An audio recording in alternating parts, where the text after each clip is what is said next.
കഥ ആരംഭിക്കുന്നത് ഒരു പള്ളിയിൽ നടക്കുന്ന ഫ്യൂണറൽ ചടങ്ങുകളിൽ നിന്നുമാണ്. വാൾട്ട് കൊവാൾസ്കി എന്ന് പറയുന്ന വ്യക്തി അവിടെ നിൽക്കുന്നുണ്ടായിരുന്നു. ഒരാൾ അയാളുടെ അടുത്തേക്ക് ചെന്നു. വാൾട്ട് കൊവാൾസ്കിയുടെ പ്രിയപ്പെട്ട ഭാര്യ മരണപ്പെട്ടിരിക്കുന്നു. അയാൾ കൊവാൾസ്കിയോട് തന്റെ അനുശോചനങ്ങൾ രേഖപ്പെടുത്തി. കൊവാൾസ്കി കൊറിയൻ വാറിലൊക്കെ പങ്കെടുത്തിട്ടുള്ള ഒരു മുൻകാല പട്ടാള ഉദ്യോഗസ്ഥനായിരുന്നു. ഫോർഡിലും ഒരുപാട് നാൾ അയാൾ സേവനമനുഷ്ഠിച്ചിട്ടുണ്ട്. ഇപ്പോൾ വിശ്രമ ജീവിതം നയിക്കുന്നു. അങ്ങനെയൊക്കെയാണെങ്കിലും കൊവാൾസ്കി ഒരു പ്രത്യേക സ്വഭാവക്കാരനായിരുന്നു. എപ്പോഴും വളരെ ദേഷ്യത്തോടെയും മുൻവിധിയോടെയും ഓരോന്നിനെയും നോക്കിക്കണ്ടിരുന്ന വ്യക്തി. വാൾട്ട് കൊവാൾസ്കിക്ക് 2 മക്കളാണുള്ളത്. ഒരാളുടെ പേര് മിച്ചെന്നാണ്, അടുത്തയാൾ ആൻഡി. മൊത്തം 4 പേരക്കുട്ടികൾ. അതിൽ ഒരാൾ പെൺകുട്ടിയാണ്. അന്ന് ചർച്ചിലെ ഫ്യൂണറൽ ചടങ്ങിൽ നിൽക്കുമ്പോൾ ഗ്രാൻഡ് ഡോട്ടർ വന്നത് കുറച്ച് ഓപ്പണിംഗ് ആയിട്ടുള്ള വസ്ത്രം ധരിച്ചിട്ടായിരുന്നു. അത് കണ്ടതും വാൾട്ട് കുറച്ച് അസ്വസ്ഥനാകുന്നുണ്ട്. അയാളെ അത് കുറച്ചെങ്കിലും രോഷം കൊള്ളിച്ചിരുന്നു. തന്റെ പ്രിയപ്പെട്ട ഭാര്യ മരണപ്പെട്ടതിലുള്ള ദുഃഖം വാൾട്ടിൽ പ്രകടമായും കാണാമായിരുന്നു. വാൾട്ടിനെ സംബന്ധിച്ചിടത്തോളം അദ്ദേഹത്തെ മനസ്സിലാക്കിയിരുന്നത് അദ്ദേഹത്തിന്റെ മരണപ്പെട്ട ഭാര്യ മാത്രമാണ്. പള്ളിയിലെ ചടങ്ങുകൾക്ക് ശേഷം വീട്ടിൽ ചെറിയൊരു ഭക്ഷണം കുടുംബം അറേഞ്ച് ചെയ്തിരുന്നു. ഏവരും അതിനായി അങ്ങോട്ടേക്ക് എത്തി. വീടിനകത്ത് ഏവരും സംസാരിച്ചും ഭക്ഷണം കഴിച്ചുമൊക്കെ നിൽക്കുമ്പോൾ വാൾട്ട് മാത്രം എവിടെയെങ്കിലും ഒറ്റയ്ക്ക് പോയിരിക്കുവാൻ താല്പര്യപ്പെട്ടു. വാൾട്ട് നേരെ പോയത് തന്റെ ഗരേജിലേക്കായിരുന്നു. അകത്തേക്ക് കടന്ന അയാൾ കണ്ടത് തന്റെ ഗ്രാൻഡ് ഡോട്ടർ അവിടെ നിന്ന് സിഗരറ്റ് വലിക്കുന്നതാണ്.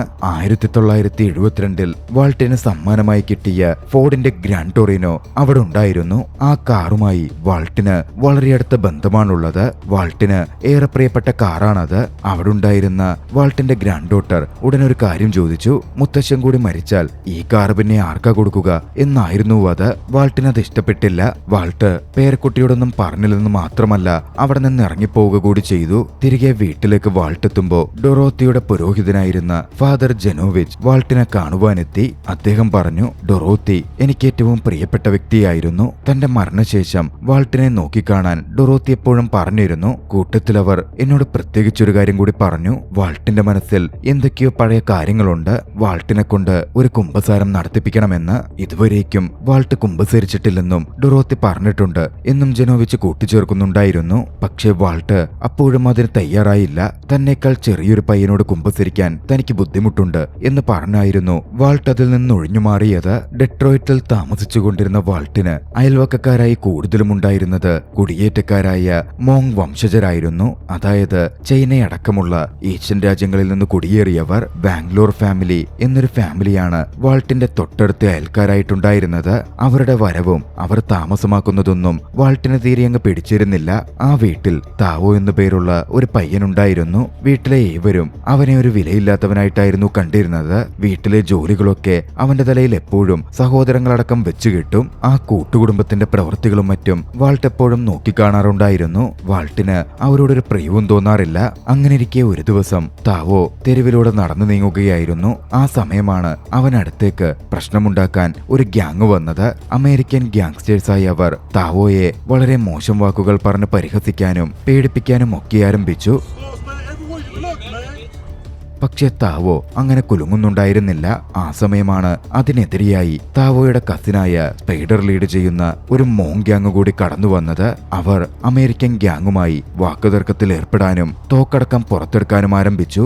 മോങ് ഗ്യാങ് തോക്ക് പുറത്തെടുത്തതും അമേരിക്കൻ ഗ്യാങ് ഭയന്ന് അവിടെ നിന്ന് പോവുകയാണ്. അമേരിക്കൻ ഗ്യാങ് പോയതിനു പിന്നാലെ ഏഷ്യൻ ഗ്യാങ് താവോയുടെ അടുത്തെത്തി. താവോയുടെ കസിനായ സ്പൈഡർ താവോയോട് തങ്ങളുടെ ഗ്യാങ്ങിൽ ചേരാൻ ആവശ്യപ്പെട്ടു. പക്ഷേ താവോ താനില്ലെന്ന് പറഞ്ഞൊഴിഞ്ഞു മാറുകയായിരുന്നു ചെയ്തത്.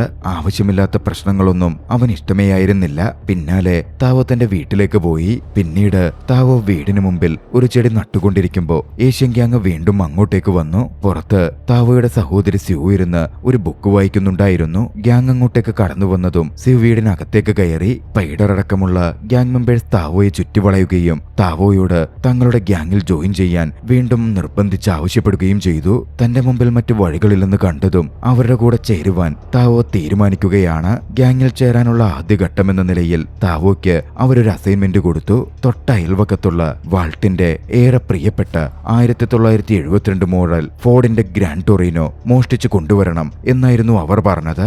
അന്ന് രാത്രിയിൽ വാൾട്ടിന്റെ യാർഡിലേക്ക് കടന്ന് ഗ്രാൻഡ് ടോറിനോ മോഷ്ടിക്കാൻ താവോ ഒരു ശ്രമം നടത്തി. പക്ഷേ ശബ്ദവും മറ്റും വാൾട്ട് കേട്ടിരുന്നു. ഉണർന്ന വാൾട്ട് തന്റെ തോക്കുമെടുത്ത് നേരെ താഴേക്കിറങ്ങി ചെന്നു. പിന്നാലെ വെടിയുമുതിർത്തു. ഭയന്നിരുന്ന താവോ രാത്രിയുടെ മറവിൽ അവിടെ നിന്ന് ഓടിയിറങ്ങി രക്ഷപ്പെടുകയാണ്. രാത്രി ആയതുകൊണ്ട് തന്നെ ആരാണ് മോഷ്ടിക്കാൻ വന്നത് എന്ന് വാൾട്ട് കൃത്യമായി കണ്ടിരുന്നുമില്ല.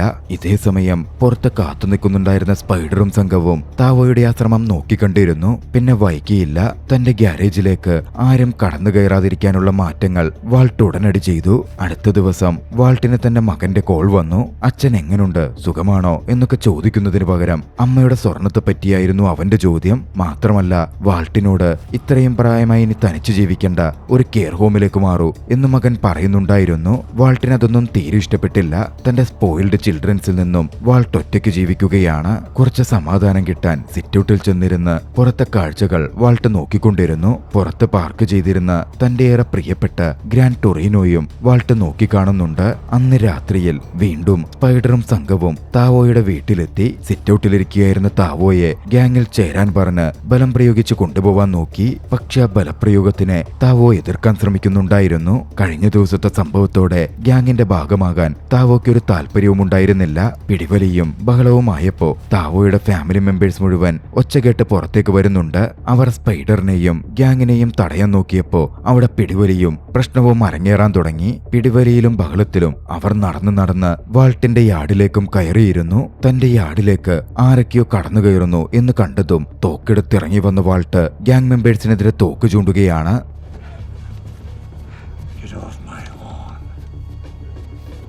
തോക്കുമായി വാൾട്ടിറങ്ങി വന്നത് കണ്ടതും ഗ്യാങ് മെമ്പേഴ്സ് ഭയന്ന് അവിടെ നിന്ന് പോയി. താവോയുടെ ഫാമിലി വാൾട്ടിനോട് സഹായത്തിന് നന്ദി പറഞ്ഞു. പക്ഷെ വാൾട്ട് അവരോട് ആകെ പറഞ്ഞത് തന്റെ പുരയിടത്തിൽ നിന്ന് പുറത്തു കടക്കാനായിരുന്നു. പിറ്റേന്ന് പുലർച്ചെ തന്റെ പുരയിടത്തിൽ ആരോ കടന്നു കയറിയ ശബ്ദമൊക്കെ കേട്ട് തോക്കുമെടുത്ത് വാൾട്ട് പുറത്തിറങ്ങി. വാൾട്ട് കണ്ട കാഴ്ച താവോയുടെ ഫാമിലി തലേ ദിവസം അവർക്ക് ചെയ്ത സഹായത്തിനായി കുറെ ഗിഫ്റ്റുകളും ഭക്ഷണവും ഒക്കെയായി പുറത്തു നിൽക്കുന്നതായിരുന്നു. തലേന്ന് താൻ അതൊരു ഹീറോ ആവാൻ ചെയ്തതൊന്നുമല്ലല്ലോ. അവരുടെ ആ പ്രവൃത്തിയും വാൾട്ടിന് അത്രയ്ക്ക് അങ്ങോട്ടേക്ക് ഇഷ്ടപ്പെടുന്നില്ല. അവരോട് അതൊന്നും വേണ്ട എന്ന് വാൾട്ട് ചെന്ന് പറഞ്ഞു. പിന്നാലെയാണ് അമ്മയ്ക്കും സ്യൂവിനുമൊപ്പം താവോ വാൾട്ടിന് മുമ്പിലേക്ക് എത്തുന്നത്. മുമ്പ് വാൾട്ടിന്റെ കാർ മോഷ്ടിക്കാൻ ശ്രമിച്ചത് താനായിരുന്നു. എങ്ങനെയാണത് നടന്നത് എന്നുള്ള കാര്യമൊക്കെ വാൾട്ടിനോട് പറഞ്ഞ് താവോ അദ്ദേഹത്തോട് ക്ഷമ ചോദിച്ചു. ഒക്കെ കേട്ട വാൾട്ട് ഇനി ഒരിക്കലും അത്തരത്തിലൊരു മിസ്റ്റേക്ക് ആവർത്തിച്ചു പോവരുത് എന്നൊരു വാണിംഗ് ആയിരുന്നു താവോക്ക് കൊടുത്തത്. അങ്ങനെ എന്തെങ്കിലും സംഭവിച്ചാൽ ആക്ഷൻ എടുക്കാനും ഞാൻ മടിക്കില്ല എന്നും വാൾട്ട് കൂട്ടിച്ചേർത്തു. അന്ന് ഉച്ചതിരിഞ്ഞ് സ്യൂ തന്റെ ഒരു സുഹൃത്തിനൊപ്പം അടുത്തുള്ള റെക്കോർഡിംഗ് സ്റ്റുഡിയോയിലേക്ക് പോവുകയായിരുന്നു. ആ സമയം ഒരു ഗ്യാങ് സ്യൂവിനെ തടഞ്ഞു നിർത്തി മോശമായി സംസാരിക്കാനും പ്രശ്നമുണ്ടാക്കാനും ആരംഭിച്ചു. അവരെ കണ്ട് സ്യൂ ഭയന്നിരുന്നില്ല. അവർക്കെതിരെ നിന്നു. അതോടെ ഗ്യാങ്ങിന്റെ വാശി കൂടുകയും അവളെ ഉപദ്രവിക്കും എന്ന ഘട്ടത്തിലേക്ക് കടക്കുകയും ചെയ്തു. ഭാഗ്യവശാൽ കൃത്യസമയം അതുവഴി തന്റെ ട്രക്ക് ഓടിച്ച് വാൾട്ട് കടന്നു വരികയാണ്. പുറത്തേക്കിറങ്ങിയ അദ്ദേഹം തന്റെ പോക്കറ്റിൽ നിന്ന് തോക്കെടുക്കുന്ന പോലെ കാണിച്ചു. ശേഷം കൈകൊണ്ട് തോക്ക് പോലാക്കി അത് ഗ്യാങ് മെമ്പേഴ്സിനെതിരെ ചൂണ്ടി അവിടെ നിന്ന് പോവാൻ ആവശ്യപ്പെട്ടു. വൃദ്ധനായ ഒരു മനുഷ്യൻ ഇത്തരത്തിൽ ആക്ഷൻ കാണിക്കുന്നു. വാൾട്ടിനെ അവർ നന്നായി കളിയാക്കുകയും പരിഹസിക്കുകയും ചെയ്യുന്നുണ്ടായിരുന്നു. പക്ഷെ പെട്ടെന്ന് അവരെ ഞെട്ടിച്ചുകൊണ്ട് വാൾട്ട് തന്റെ ഒറിജിനൽ തോക്ക് പുറത്തെടുത്തു. അത് കണ്ടതും ഭയന്ന ഗ്യാങ് മെമ്പേഴ്സ് അവിടെ നിന്ന് പോവുകയാണ്. അന്ന് സ്യൂവിനെ തന്റെ ട്രക്കിലേക്ക് കയറ്റി വാൾട്ട് ഓടിച്ചുപോയി. പോകുന്ന വഴിയിൽ വാൾട്ടും സ്യൂവും സംസാരിക്കുന്നുണ്ടായിരുന്നു. വളരെ പെട്ടെന്ന് അവർ തമ്മിൽ ഒരു പരിചിതഭാവമുണ്ടായി. ആ ലേറ്റ് ഹാർട്ടഡ് കോൺവെർസേഷനൊക്കെ വാൾട്ടിനും ഇഷ്ടപ്പെടുന്നുണ്ടായിരുന്നു. അടുത്തൊരു ദിവസം വാൾട്ട് തന്റെ സിറ്റൗട്ടിൽ വിശ്രമിക്കുകയായിരുന്നു. എതിർവശത്തുള്ള അല്പം പ്രായമേറിയ സ്ത്രീ കാറിൽ നിന്ന് ഗ്രോസറീസ് എടുക്കുന്നുണ്ട്. ഇതിനിടയിൽ അവരുടെ കയ്യിൽ നിന്ന് ഒരു കിറ്റ് താഴെ വീണ് പൊട്ടി. അതിലൂടെ നടന്നുപോയ പയ്യന്മാർ കളിയാക്കി ചിരിച്ചു പോയതേയുള്ളൂ. അവരെ സഹായിച്ചില്ല.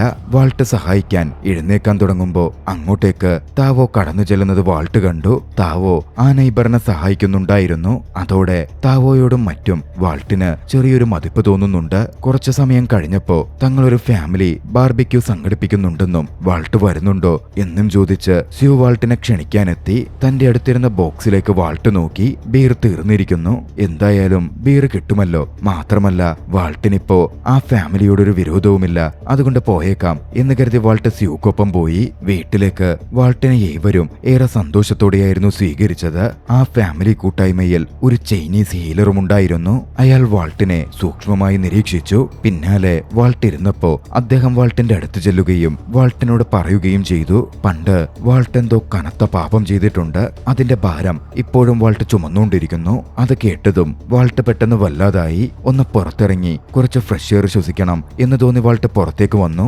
പെട്ടെന്നായിരുന്നു വാൾട്ട് ചുമയ്ക്കാൻ തുടങ്ങിയത്. ആയിടെയായി ഇടയ്ക്കിടയ്ക്ക് വാൾട്ടിന് ചെറിയ ചുമയുണ്ടായിരുന്നു. ബാത്റൂമിൽ പോയി വാൾട്ട് കഫം തുപ്പാൻ ശ്രമിച്ചു. പക്ഷേ വാൾട്ട് ചുമച്ചു തുപ്പിയപ്പോ അതിൽ ചോരയുടെ അംശം കണ്ടിരുന്നു. താൻ വിചാരിച്ചതിലും തന്റെ അവസ്ഥ മോശമായി കൊണ്ടിരിക്കുകയാണ് എന്ന് വാൾട്ടിന് മനസ്സിലായി.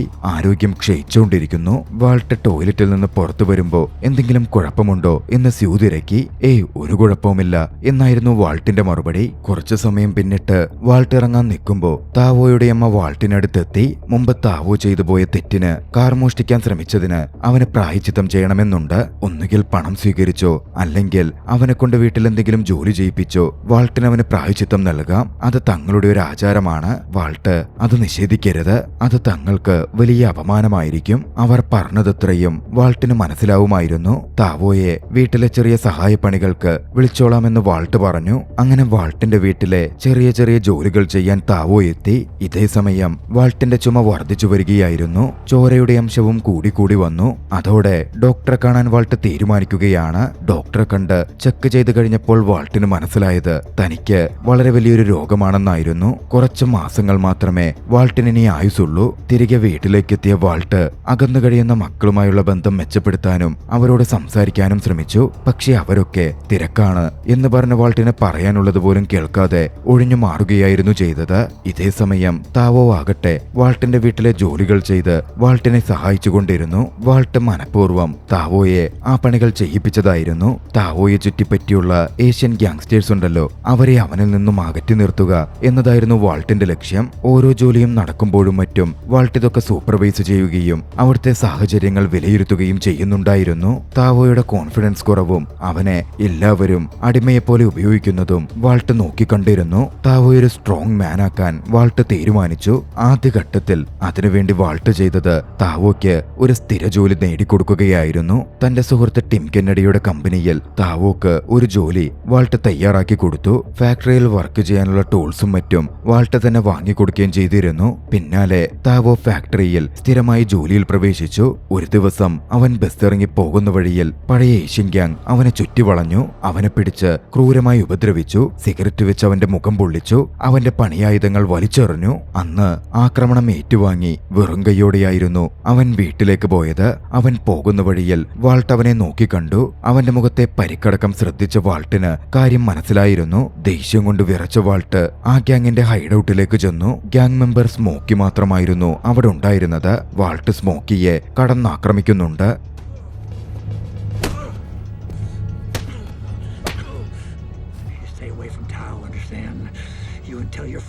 നല്ല രീതിയിൽ സ്മോക്കിയെ മർദ്ദിച്ച വാൾട്ട് താവോയെ തൊട്ടാൽ ഇനി വിവരമറിയുമെന്നും അവനിൽ നിന്ന് അകന്നു നിന്നോളാനും പറഞ്ഞ് സ്മോക്കിയെ ഭീഷണിപ്പെടുത്തി അവിടെ നിന്ന് പോന്നു. അടുത്ത ദിവസം രാത്രിയിൽ വാൾട്ട് വീടിനുള്ളിൽ വിശ്രമിക്കുകയായിരുന്നു. ഈ സമയമാണ് പുറത്ത് ഏഷ്യൻ ഗ്യാങ് വന്നെത്തുന്നത്. അവർ തോക്കുമായി താവോയുടെ വീടിന് മുമ്പിലെത്തി വീടിനെതിരെ ശക്തമായി വെടിയുതിർത്തു. പിന്നാലെ കാർ ഓടിച്ചു പോവുകയും ചെയ്തു. വെടിയുച്ച കേട്ട് എന്തെങ്കിലും അപകടം സംഭവിച്ചോ എന്നറിയാൻ വാൾട്ടോടി താവോയുടെ വീട്ടിലേക്ക് ചെന്നു. ഭാഗ്യവശാൽ താവോയുടെ ഫാമിലിക്കൊന്നും പറ്റിയിരുന്നില്ല. താവോയ്ക്ക് മാത്രം ബുള്ളറ്റ് ഒന്ന് തൊട്ടുപോയതിന്റെ ചെറിയ പരിക്കുണ്ട്. പിന്നാലെ അവർ സംസാരിച്ചു നിൽക്കാൻ തുടങ്ങി. പക്ഷേ താവോ അപ്പോഴൊക്കെ ഭയന്നിരുന്നത് തന്റെ സഹോദരി സ്യൂവിനെ പറ്റിയായിരുന്നു. സ്യൂ പുറത്തു പോയിട്ട് അതുവരേക്കും തിരികെ വന്നിട്ടില്ല. കൂട്ടുകാരിയെ കാണാൻ പോയതാണ്. വാൾട്ട് ഉടനടി വിളിച്ചു നോക്കാൻ ആവശ്യപ്പെട്ടു. കൂട്ടുകാരിയുടെ വീട്ടിലേക്ക് താവോ വിളിച്ചു. അവൾ 1 മണിക്കൂർ മുമ്പേ പോയതാണല്ലോ എന്നായിരുന്നു കൂട്ടുകാരി പറഞ്ഞത്. അതോടെ താവോയും ഫാമിലിയും കൂടുതൽ വറീഡാവാൻ തുടങ്ങി. സംഭവം പോലീസിൽ റിപ്പോർട്ട് ചെയ്യാൻ വാൾട്ട് പറഞ്ഞിട്ടും താവോ ഫാമിലി ഭയന്നിരുന്നു. അത് കൂടുതൽ പ്രശ്നമുണ്ടാക്കിയാലോ എന്നായിരുന്നു അവരുടെ ഭയം. അവർ കംപ്ലൈന്റ് ചെയ്യാൻ തയ്യാറായില്ല. സ്യൂ തിരികെ എത്താൻ അവരേവരും കാത്തിരുന്നു. കുറച്ചു സമയം പിന്നിട്ടപ്പോ സ്യൂ കടന്നു വന്നു. ശരീരം മുഴുവൻ ചോരയൊക്കെ ഒലിച്ച് ഏറെ അവശതയിലായിരുന്നു അവൾ. ഗ്യാങ് അവളെ പിടികൂടുകയും പീഡിപ്പിക്കുകയും ഉപദ്രവിക്കുകയും ചെയ്തിരുന്നു. സ്യൂവിന്റെ അവസ്ഥ കണ്ട് കുടുംബം ഒന്നടങ്കം തകർന്നു പോയിരുന്നു. അത് നോക്കിക്കണ്ട വാൾട്ടിനും തീരെ സഹിക്കുന്നുണ്ടായിരുന്നില്ല. തന്റെ സങ്കടവും ഇമോഷൻസും കൺട്രോൾ ചെയ്യാൻ പറ്റാതെ വാൾട്ട് ഒരു നിമിഷം അവിടെ നിന്ന് ഇറങ്ങിപ്പോന്നു. വീട്ടിലെത്തി തന്റെ അരിശം മുഴുവൻ വീട്ടിലെ ഓരോ വസ്തുക്കളും അടിച്ചു തകർത്തു തീർത്തു.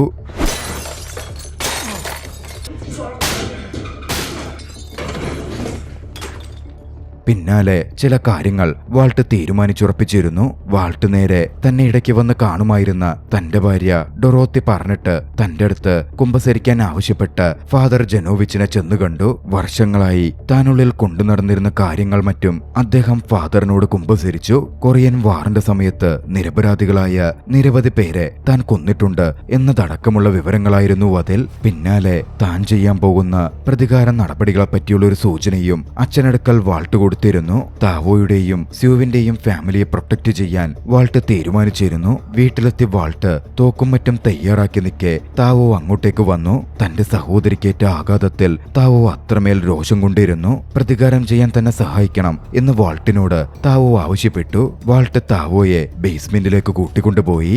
അവിടെ വെച്ച് തനിക്ക് കിട്ടിയിരുന്ന ഒരു സിൽവർ സ്റ്റാർ എടുത്ത് അവന് ധരിപ്പിച്ചു. ആ സ്റ്റാർ നമ്മുടെ മിഷന് പോകുന്നതിന് മുമ്പ് നിനക്ക് ധൈര്യം പകരാനുള്ളതാണെന്നും ഇത് ധൈര്യത്തിന്റെ ഒരു ചിഹ്നമാണെന്നും ചിലപ്പോൾ പുറപ്പെടുന്ന ഇടത്തുനിന്ന് നമുക്ക് തിരിച്ചു വരാൻ സാധിച്ചേക്കില്ല എന്നും വാൾട്ട് കൂട്ടിച്ചേർത്തു. പിന്നാലെ താനുള്ളിൽ കൊണ്ടു നടന്നിരുന്ന ഒരു വലിയ രഹസ്യം താവോയോട് വാൾട്ട് പറഞ്ഞു. യുദ്ധത്തിലായിരുന്നപ്പോ കുട്ടിയായിരുന്ന ഒരു സോൾജർ എന്റെ അടുക്കൽ സറണ്ടർ ചെയ്യാനായി വന്നിരുന്നു. പക്ഷേ അവനെയും സറണ്ടർ ചെയ്യാൻ സമ്മതിക്കാതെ ഞാൻ കൊന്നുകളഞ്ഞു. ആ കുറ്റബോധം എന്നെ ഇന്നും വേട്ടയാടുന്നുണ്ട്. പിന്നാലെ ബേസ്മെന്റിൽ നിന്ന് വാൾട്ട് പുറത്തേക്ക് വന്നു. താവോ പിന്നാലെ വരുമ്പോഴേക്കും ബേസ്മെന്റിന്റെ വാതിൽ വാൾട്ട് അടച്ചിരുന്നു. താവോ വാൾട്ടിനോട് പറഞ്ഞു, ഇതിന്റെ പ്രതികാര നടപടികൾ ഞാൻ പൂർത്തിയാക്കിക്കോളാം. നിനക്കൊരു മോശം സംഭവിക്കാൻ ഞാൻ അനുവദിക്കില്ല.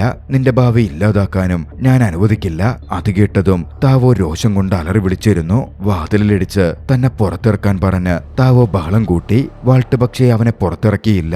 താവോയ്ക്ക് വേണ്ടി പ്രതികാര നടപടികൾ ചെയ്യാൻ തനിച്ചു പോകാൻ വാൾട്ട് തീരുമാനിച്ചിരുന്നു. പോകുന്നതിന് മുമ്പ് തന്റെ പ്രിയപ്പെട്ട വളർത്തുനായ ഡെയ്സിയെ വാൾട്ട് താവോയുടെ വീട്ടിൽ കൊടുത്തു. പിന്നാലെ വിശ്രമത്തിലായിരുന്ന സ്യൂവിനെ വിളിച്ച് തന്റെ ബേസ്മെന്റിന്റെ താക്കോൽ എവിടുണ്ടെന്നും താൻ എന്തിനാണ് പോകുന്നതെന്നും വളരെ കൃത്യമായി അറിയിച്ചു. താവോയും ഫാമിലിയും ഗ്യാങ്സിന്റെ ശല്യമില്ലാതെ സ്വൈര്യജീവിതം നയിക്കണം എന്ന് വാൾട്ട് തീരുമാനിച്ചുറപ്പിച്ചിരുന്നു. അന്ന് രാത്രിയിൽ വാൾട്ട് ഗ്യാങ്സ്റ്റേഴ്സിന്റെ ഹെഡ്ക്വാർട്ടേഴ്സിലേക്ക് എത്തി. ഹെഡ്ക്വാർട്ടേഴ്സിന് മുമ്പിൽ നിന്ന് ഒച്ചത്തിൽ വിളിച്ച് സംസാരിച്ചു.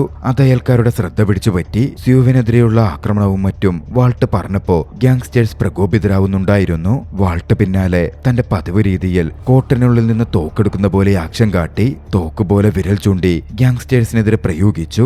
ഇതിനിടയിൽ ഒരു ഗ്യാങ്സ്റ്റർ വാൾട്ടിനെതിരെ തോക്ക് ചൂണ്ടി നിൽക്കുന്നുണ്ടായിരുന്നു. ഗ്യാങ്സ്റ്റേഴ്സ് നോക്കി നിൽക്കെ വാൾട്ട് വീണ്ടും തന്റെ ജാക്കറ്റിന്റെ അകത്തേക്ക് കൈയിട്ടു. ഞൊടിയിടയിൽ കൈ പുറത്തേക്കെടുക്കാൻ ശ്രമിച്ചു. ഇത്തവണ വാൾട്ട് എന്തായാലും തോക്കായിരിക്കും എടുക്കുന്നത് എന്ന് ചിന്തിച്ച ഗ്യാങ്സ്റ്റേഴ്സ് വാൾട്ടിനെതിരെ വെടിയുതിർക്കുകയാണ്.